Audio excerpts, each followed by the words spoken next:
The doctor asked me one simple question and my entire marriage collapsed in the space of a single breath.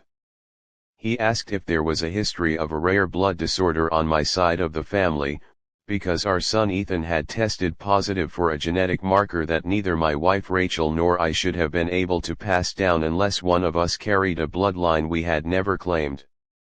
I sat in that pediatric office holding my 8-year-old son's hand, smiling for him, while inside my chest something cracked wide open.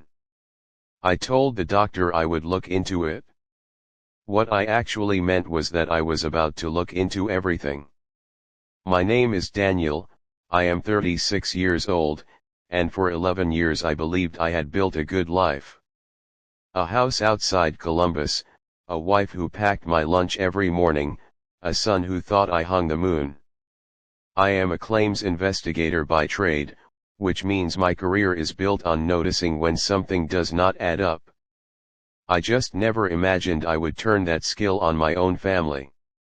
That night I ordered a private DNA test, the kind that gets mailed straight to your door in an unmarked box.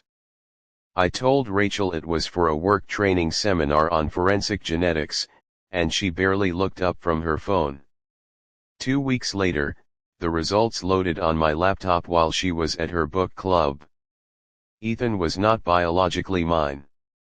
I stared at that percentage for almost 20 minutes, waiting for it to change, the way you wait for a bruise to stop hurting just because you keep pressing on it. I did not confront her that night. A man who confronts too early only gets lies. Instead I became quiet, methodical, the version of myself that has closed hundreds of fraud cases. I started paying attention to things I had ignored for years. The gym membership she renewed but never used before 6 in the morning. The business trips to Cincinnati that always lined up with a co-worker named Marcus, a man I had met exactly twice at company parties and never thought about again. I pulled up old credit card statements. Hotel charges from 3 years ago. A florist charge on a random Tuesday I never received flowers from.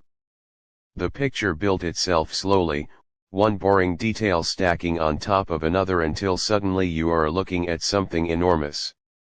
Marcus was not just a co-worker. He had been in Rachel's life since before Ethan was born. I found a deleted email thread, recovered through a backup she forgot existed, where she told her sister she was not sure who the father was, but that Daniel would never suspect anything because Daniel trusts me completely. Reading my own name used against me like that did something to me I cannot fully describe. It was not just heartbreak. It was the specific humiliation of being studied and outsmarted by someone who slept beside me every night. I almost destroyed everything in one angry night. I had my hand on my phone ready to call her at the restaurant where she was having dinner with her sister, ready to scream the truth across a crowded room. But 11 years of investigative work had taught me one unbreakable rule. Evidence beats emotion every single time. If I exploded, she would have time to build a story, hide accounts, coach witnesses, and turn the narrative around before a judge ever saw a document. So I closed the laptop, kissed my son goodnight, and started building a case instead of starting a war. For the next 6 weeks I lived a double life inside my own home. I was warmer with Rachel than I had been in years, giving her no reason to suspect anything was wrong. Meanwhile I was quietly consulting a family law attorney who specialized in paternity fraud. I learned that knowingly hiding a child's biological parentage from a spouse could affect custody arrangements, unravel years of joint financial decisions, and in cases of deliberate deception, open the door to a fraud claim for money spent supporting a child under false representation of paternity. That is when the bigger secret surfaced, the one that changed everything. My attorney recommended a broader background check, standard practice for high-conflict paternity cases. What came back did not just implicate Rachel. It implicated her entire family. Rachel's mother, a woman who had hosted every Thanksgiving I had ever attended, had been quietly wiring money to Marcus for years, traced back to a trust fund originally set up for Ethan's education. The affair was not a secret Rachel had been hiding alone.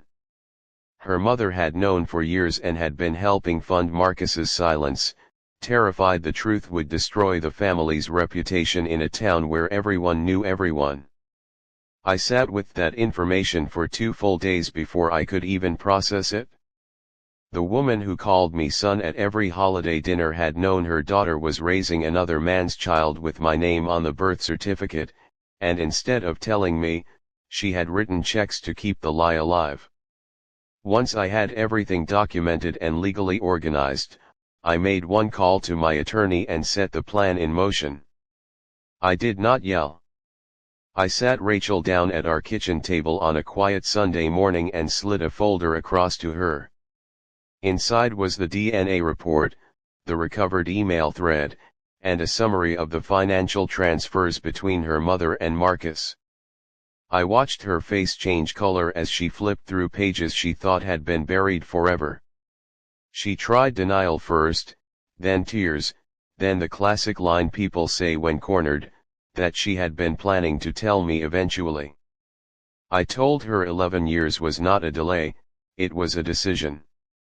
I told her Ethan would always be my son in every way that mattered, because I had shown up for every fever and scraped knee for 8 years, and biology did not get to erase that now, but her lies, and her mother's help covering them, were about to have consequences neither of them had prepared for. The divorce filing included the fraud claim my attorney had built, seeking reimbursement for the concealment of paternity, along with a full accounting of the diverted trust funds. Rachel's mother, facing legal exposure for misusing funds meant for her own grandson, was forced to return the money in a settlement rather than risk a public case. The community that once saw Rachel as the picture-perfect wife started asking questions the moment the divorce became public record, and small towns do not forgive quietly. Marcus, it turned out, had a wife of his own who had no idea any of this had been happening. When the truth reached her through discovery, that marriage ended within the month, and Marcus lost his job too, since the affair had violated a company policy on relationships between co-workers on the same regional team. As for me, I fought for and won primary custody of Ethan, since the court recognized 11 years of fatherhood as far more meaningful than a test result. Ethan still calls me dad, still falls asleep during our Sunday movie nights, and has no idea how close his world came to being rewritten by people who claim to love him. Rachel lost her marriage, her reputation, and access to the trust money her own mother had quietly stolen from her son. Her mother lost the grandchild relationship she had spent years pretending to nurture while lying to protect herself. And I walked away from that kitchen table not as the broken man they expected, but as the only person in that family who had told the truth from the beginning. A year later, I ran into Rachel by accident at a grocery store near Ethan's school. She looked smaller somehow, tired in a way that had nothing to do with age. She asked how Ethan was doing, and I told her he was thriving, that he had joined the baseball team and made honor roll. She asked if we could someday be friends again, for Ethan's sake. I told her that friendship required trust, and trust was the one thing she had spent 11 years quietly destroying. She did not argue. She just nodded, the way people do when they finally understand a truth they cannot fix. I still think about that pediatric office sometimes, the quiet moment the doctor asked his simple question about a blood disorder. I used to see it as the worst day of my life, the day everything I believed about my marriage fell apart in an instant. Now I see it differently. That question did not destroy my family.